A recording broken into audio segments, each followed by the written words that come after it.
এ বাজান গো, আমার হৃদয়ের কান পেতে কথাগুলো শুনে যান। সবর হলো সবচাইতে একটা দামি বিষয়। আস-সাবিরিনা আলা মা সাবাহুম, বিপদ আপদ মুসিবত আসলে ধৈর্য ধারণ করা লাগবে, ভেঙে পড়ার কোনো সুযোগ নাই। কথা বলেন ঠিক কিনা? আল্লাহ যেই হালতে রাখুক, যেভাবে রাখুক, যতটুকু নিয়ামত দিয়ে রাখুক, ততটুকু নিয়ামত পেয়ে শুকরিয়া আদায় করতে হবে কার? সবর করতে হবে কার প্রতি? লা ইন শাকারতুম লা আযীদান্নাকুম ওয়া লা ইন কাফারতুম ইন্না আযাবি লাশাদীদ।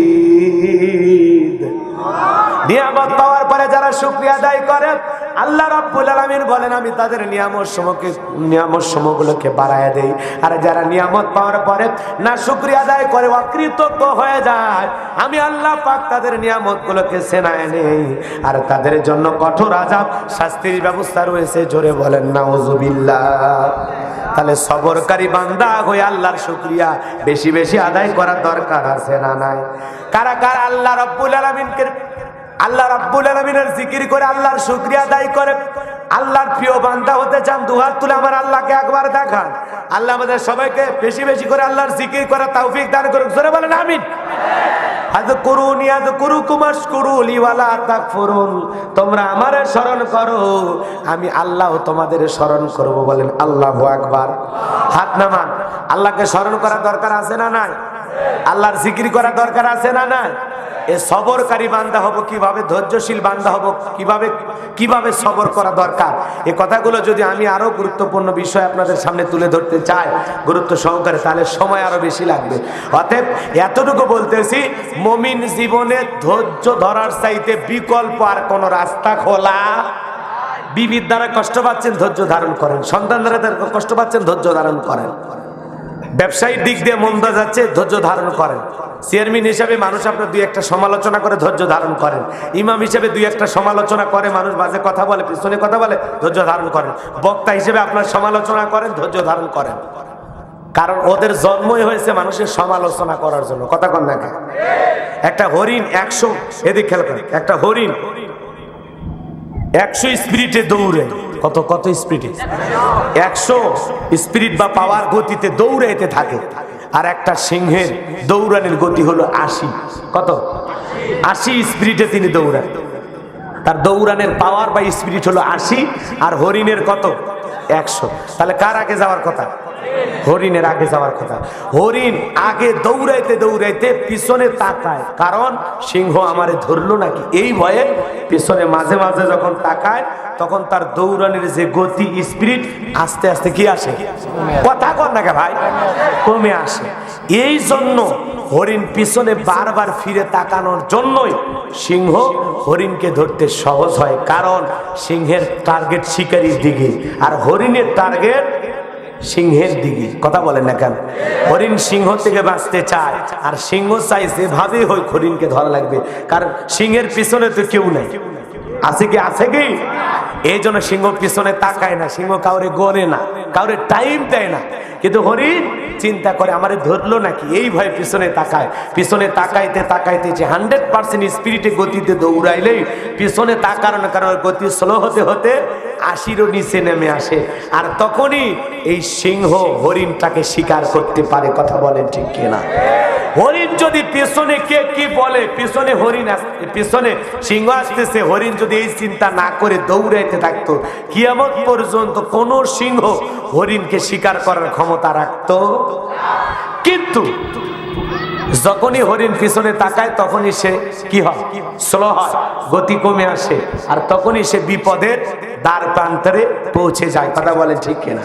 এই জন্য আপনার আমার গতি হওয়া লাগে সিংহের মতো। পিছনে কে কি বললো, কে কোন সমালোচনা করলো, ওইটা দেখার টাইম নাই। ইমানদার যদি হয়ে থাকেন, মুমিন যদি হয়ে থাকেন, শুধু সামনের দিকে এগিয়ে যান। যারা সমালোচনা করবে ওরা একদিন থেমে যাবে, হেরে যাবে, ওদের হিংসা জিতে যাবে আপনার আমার ভালোবাসা। আপনি শুধু সিংহের মতো শিকারীকে টার্গেট করে দৌড়ান, সিরাতাল মুস্তাকিম হিসাবে আল্লাহর জান্নাতকে টার্গেট করে দৌড়ান, কোরআন সুন্নাহকে বুকের ভিতরে নিয়ে দৌড়ান। কাফের বেঈমানেরা, ইহুদি নাস্তিক মুনাফিকেরা যতই সমালোচনা করুক না কেন, ওদের সমালোচনা মুখ থুবড়ে পেছনে পড়বে, আর আপনি সফলতার চূড়ান্ত রাস্তায় পৌঁছে যাবেন। কথা বলে ঠিক কিনা? কে কি বললো এটা দেখার টাইম নেই। কথা কন না কেন? আমাদের কেউ নিয়ে সমালোচনা, কমেডিয়ান বক্তা হাসায় গান গায়, বলুক, সমস্যা কি ভাই? বলুক, সমস্যা আছে? আজকের মাহফিলে কয়টা গান গাইছি?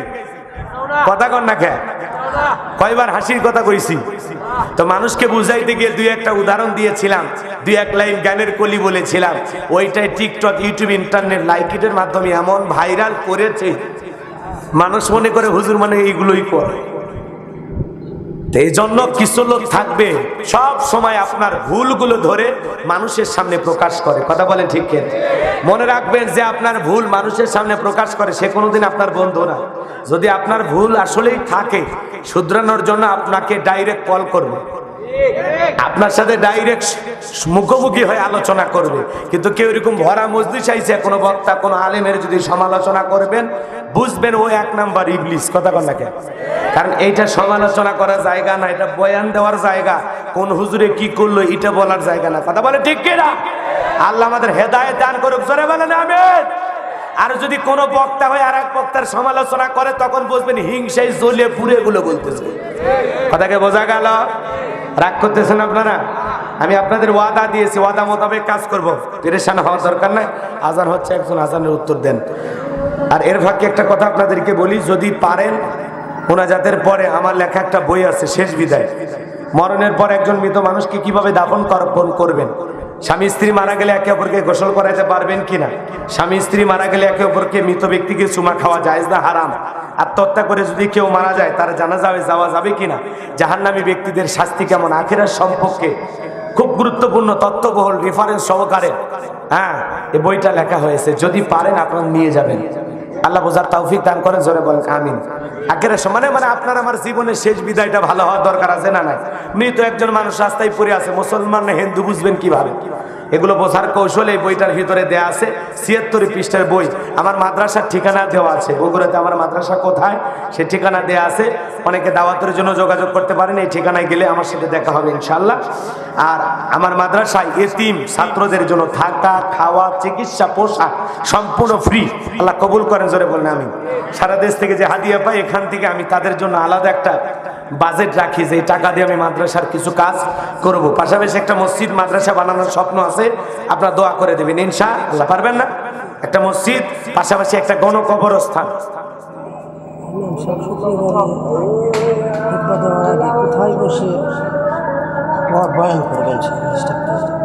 কোথায় বসে বয়ান? আচ্ছা বসে।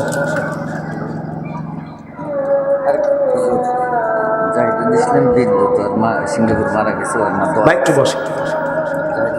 মঞ্চেও পাবেন, আমার গাড়ির ড্রাইভারের কাছে গেলেও আপনারা বইটা পাবেন, 50 টাকা হাদিয়া। শেষ বিদায় বইটা সংগ্রহ করতে পারেন। আল্লাহ কবুল করেন, জোরে বলেন আমিন।